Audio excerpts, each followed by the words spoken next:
Today, we're diving into a really pivotal moment for India's economy.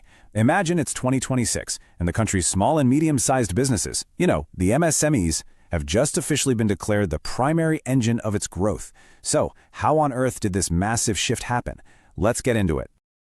This single line from the latest economic survey pretty much captures the entire story. We are talking about a fundamental change here, from businesses that were just trying to survive day to day to a sector that is now seen as the core strength of the entire nation's industry.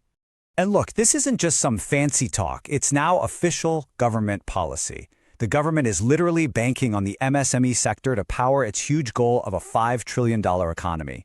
That means the success or failure of that whole vision, well, it now rests squarely on the shoulders of these businesses. But what does being the backbone of an economy actually look like? Well, the numbers, they tell a seriously powerful story. So let's break down the staggering scale of what we're talking about here. Okay, first, let's just talk about the people. Over 328 million people.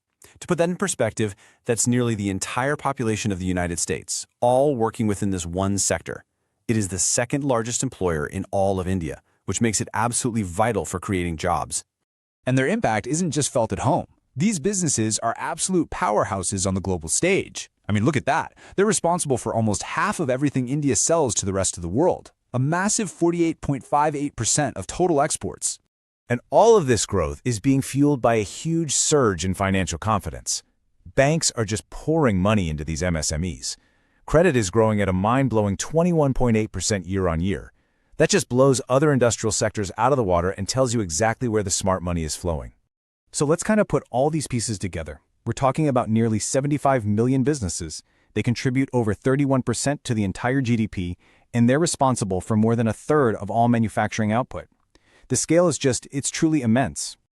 Now, this kind of explosive growth doesn't just happen by accident, right? It's actually the result of a very deliberate government strategy they're calling full-stack empowerment. So let's take a look at how it works. The whole idea behind Full Stack is to give entrepreneurs a complete toolkit, not just one or two little things. It's built on three core pillars. First, it's about providing actual investment capital, not just loans. Second, it's about finally fixing the single biggest headache for any small business, getting paid on time. And third, it's about simplifying that super complex world of taxes and regulations. So on the funding side, two major new funds have been set up. The first one is a 10,000 crore rupee SME growth fund that's designed to help promising small businesses scale up and become what they're calling industrial champions. And the second is a boost to an existing fund, specifically to help the smallest micro-enterprises afford better technology and equipment. Okay, so what about that cash flow problem? The key solution here is a platform called TReDS. It's basically an online marketplace where a small business can sell an unpaid invoice to a bank or another financier and get their money almost right away, just for a small discount. And the impact here, it's like night and day. Before, businesses would have to wait for months, just crippling their ability to buy more raw materials or even just pay salaries. Now, with TReDS being made mandatory for government and large corporate buyers, all of that uncertainty is basically gone. Cash flow becomes predictable and it becomes healthy. And to tackle that whole paperwork nightmare, the government has created a new class of professionals called corporate mitras. Just think of them as affordable local experts in smaller towns who can help entrepreneurs handle all their compliance stuff, from taxes to registration, without the huge cost of hiring a big city firm. So with all this support, being officially classified as an MSME has become more important than ever.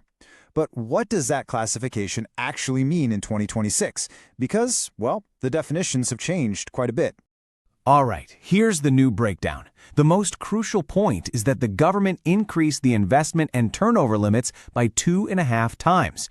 Now, why does this matter so much? It lets businesses grow bigger without having to worry about losing their MSME status and all the benefits that come with it. It's a direct incentive to scale up, basically creating a much longer runway for growth so these businesses can aim way higher. Okay, so we've got the numbers, we've got the policies, but what's next on the horizon? Let's look at the digital infrastructure and the long-term strategies that are designed to make these businesses truly competitive on a global scale. So 3 digital platforms now really form the core of this entire ecosystem. You've got Jan Samarth, which is like a single window for accessing over 15 different loan schemes. The Udyam portal is the official front door to becoming a formal registered business.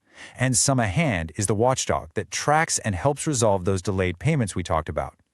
Altogether, they create a really seamless digital experience. But beyond these platforms, experts are pointing to a different kind of competitive advantage, what investors like to call a moat.